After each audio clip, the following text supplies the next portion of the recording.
علامہ اقبال فرماتے ہیں کہ میں روزانہ صبح تلاوت قرآن مجید کیا کرتا تھا۔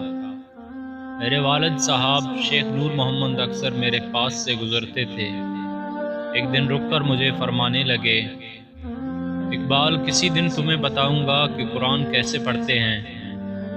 اتنا کہہ کر وہ آگے بڑھ گئے اور میں حیران بیٹھا سوچنے لگا کہ میں بھی تو قرآن پڑھ رہا ہوں۔ کچھ دن بعد میں اسی طرح تلاوت کر رہا تھا کہ میرے والد صاحب میرے پاس رکے۔ جب میں خاموش ہوا تو مجھے کہنے لگے، جب قرآن پڑھو تو یوں سمجھو جیسے یہ اللہ نے صرف تمہارے لیے بھیجا ہے اور اللہ پاک براہ راست تمہارے ساتھ خطاب کر رہا ہے اور تمہیں اپنی زبان سے احکامات دے رہا ہے۔ جب اس کیفیت کے ساتھ قرآن پڑھو گے کہ قرآن کا مخاطب اللہ ہے تو پھر تمہیں اس کی لذت ملے گی۔